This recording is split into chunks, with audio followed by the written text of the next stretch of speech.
안녕하세요, 오크입니다. 자, 오늘은 출근길이 아니고 퇴근길입니다. 오늘은 퇴근길 토크. 오늘 제가 원래는 야간 근무였는데 이제 보강 근무, 그러니까 주간 보강 근무를 들어오게 되면서 24시간 근무를 서게 됐어요. 그래서 오늘은 보강 근무, 일명 땜빵 근무에 대해서 한번 이야기를 좀 해보려고 합니다. 자, 이제 소방공무원이라고 하면은 외근 같은 경우에는 이제 교대 근무로 돌아가게 돼 있잖아요.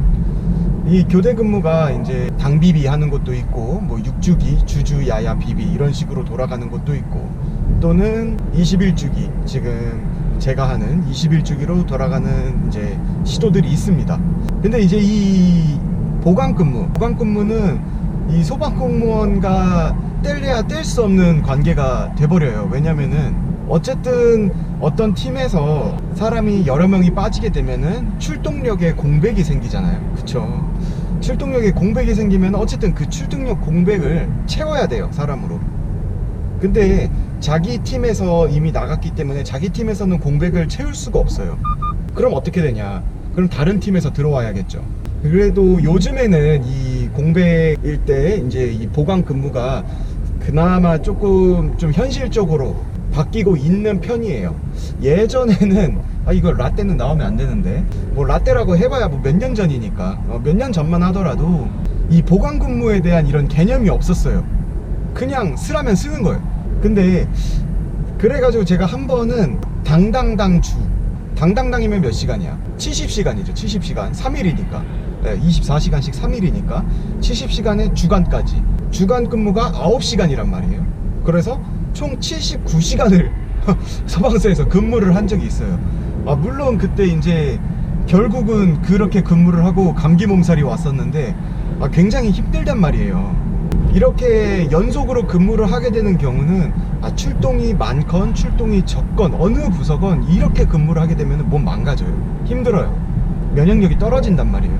근데 요즘에는 이제 24시간 이상 웬만하면 근무를 좀 못하게 막고 있어요. 왜냐면은 이 사람의 피로도라는 게 있잖아요. 이 피로도가 중첩이 되면은 오히려 출동했을 때 더 좋은 서비스를 해줄 수가 없어요. 왜냐면 내가 지금 죽겠는데 무슨 환자를 봐. 말이 안 되는 거예요. 그래서 요즘에는 24시간 이상을 이제 근무를 하지 못하게 이제 막고 있는 편인데, 어쩔 수 없는 경우에는 하긴 하지만, 그래서 이제 이 보강 근무가 이제 어떻게 형성이 되냐 하면은, 어제 우크의 상황을 말씀을 드리면은 원래는 야간 근무였어요. 이제 구급차가 출동을 하려면은 최소 2명이 필요하단 말이죠. 원래는 3명인데 그래도 출동을 하려면은. 그래서 일단 구급차를 운전하는 사람이 있어야 되고, 그리고 뒤에서 환자를 처치해 줄 사람이 있어야 되잖아요. 그쵸? 그런데 이제 운전할 사람은 있어. 근데 뒤에 처치해 줄 사람이 없는 거야. 어떻게 되냐? 일단은 한 명은 이제 아내분이 아기를 낳아가지고 지금 출산 휴가를 가 계세요. 그럼 이제 일단 2명 남죠. 근데 또 소방공무원의 구급대원은 상반기 하반기 건강검진을 2번을 무조건 받게 돼 있어요. 근데 건강검진을 아직 못 받았어. 근데 날짜가 받아야 되는 거예요. 받아야 되는 날짜야. 근데 그 당시에는 육아휴직을 쓸 줄 몰랐으니까 이 날짜로 잡아둔 거였어요. 근데 이제 내가 가버리면은 구급차에 한 명밖에 없어. 운전할 사람밖에 없단 말이야. 그럼 출동이 안 되는 거잖아요.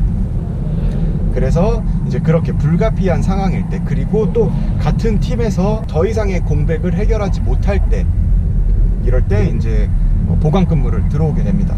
보강 근무를 들어오는 사람은 뭐 정해져 있진 않아요. 뭐 본인이 뭐 시간이 된다, 본인이 보강 근무를 하고 싶다 그러면은 들어올 수도 있는 거고, 전부 다 하기 싫다 그러면은 뭐 가위바위보 해야지, 뭐 어떡해. 그죠? 그렇게 해서 이제 소방공무원의 보강 근무는 이루어지게 되고, 어쨌든 출동력의 공백을 없애기 위해서 이루어지게 됩니다. 근데 진짜 모두가 시간이 안 돼. 자, 모두가 다 이유가 있어. 모두가 보강 근무를 못 들어와. 그럴 경우에는 이거는 거의 없는 일이긴 한데, 이제 차를 세우게 됩니다. 이날 하루만큼은 구급차가 출동할 수 없습니다. 그렇게 해가지고 차를 막고 펌프차만 출동을 한다든지 이런 식으로 바뀌게 되는데, 이런 거는 일단 일선 서에서도 굉장히 좋아하질 않아요. 그래서 최대한 이렇게 차를 세우는 편은 안 하려고 하는 편이고, 그래도 뭐 사람이 영 없으면 어떻게 해야지. 일단 뭐 그렇게 돌아갑니다. 그러면은 다시 돌아와서 만약에 그렇게 보강 근무를 하게 되면은 수당을 과연 쳐주느냐? 수당은 다 쳐줍니다. 근데 요즘에 대한 이제 물론 저도 그렇고 요즘의 인식은 어쨌든 보강 근무를 많이 들어오게 되면은 수당이 올라가는 게 맞고, 왜냐면은 내가 근무한 시간이 있으니까 근무한 시간에 비례해서는 보상을 받아야 되니까요. 그냥 보강 근무 안 쓰고 수당도 안 받겠다, 워라밸을 좀 중요시 하겠다 라는 인식이 좀 있어요. 사실 저도 그렇게 바뀌고 있는 편이에요. 특히 결혼하고 나서는 진짜 어쩔 수 없는 상황에는 보강 근무를 서주긴 하지만, 굳이 이렇게 내가 보강 근무 쓰겠습니다 하고 쓰는 일은 없다.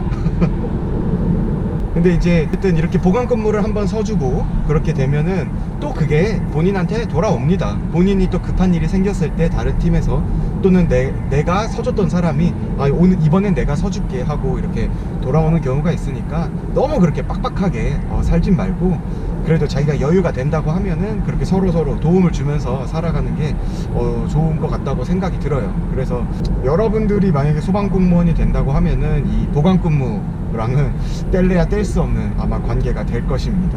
이거는 카더라 통신인데, 이제 보강근무를 이제 못 세우고 보강근무 할 사람을 못 구했어요. 아무도 해주지 않는데, 그럴 경우에는 그렇다고 차를 막 세울 수도 없잖아요. 왜냐면은 차를 세우는 것 자체가 우리 관내가 비어버린다는 뜻인데, 그러면은 진짜 뭐 엄청나게 중요한 말이 아니고 그냥 본인이 쉬고 싶다, 연가를 가고 싶다 하는 경우는 아마 센터장님 또는 뭐 기관장의 선에서 그 연가가 잘릴 수도 있다, 잘렸다 라는 경우도 들은 적이 있어요. 뭐 최근은 아니긴 한데, 근데 요즘에는 또 연가를 이렇게 좀 써라 하는 분위기거든요. 그래서 그런 부분을 좀 잘 참고를 하시고, 이게 제가 뭐 연가는 자유롭게 쓸 수 있습니다 이렇게 뭐 자신 있게 말씀을 못 드리는 게, 각 센터마다, 각 서마다, 각 팀마다 분위기가 너무 다 달라요. 그래가지고 제가 뭐 자신 있게 소방공무원 연가 자유롭게 쓸 수 있습니다 라고 말씀을 드리기가 조금 어려운 것 같아요. 일단 제가 있는 곳에서는 웬만하면은 자유롭게 쓸 수 있어요. 웬만하면은. 근데 또 안 그런 것도 있다고 들어가지고 그런 부분에 대해서는 잘 생각하시고, 그리고 들어오셔서 팀의 또는 센터의 분위기를 잘 파악하시고 생활하시면 아주 도움이 될 것 같습니다. 자, 오늘 이렇게 퇴근길 토크 소방공무원의 보강근무에 대해서 한번 이야기를 해봤습니다. 이게 얘기하면서 드는 건데 계속 그 79시간 근무를 했던 게 머릿속에서 떠나질 않아. 심지어 그게 한 5년 전이거든요. 정말 이게 돈이 중요한 게 아니야. 건강이 중요해, 건강이. 진짜 죽을 뻔했어요. 이게 그냥 근무를 설 땐 몰랐어. 근데 퇴근하고 나니까 이게 천천히 그 피로감이 막 올라오는 게, 그게 한 2주인가 1주일을 가더라고요. 진짜 너무 힘들었어. 하여튼 너무 몸을 혹 사고 그렇게 근무를 하지는 않길 바랍니다. 자, 영상 끝까지 봐주셔서 감사하고요. 우크는 그럼 다음 영상에서 찾아뵙도록 하겠습니다. 감사합니다. 우바.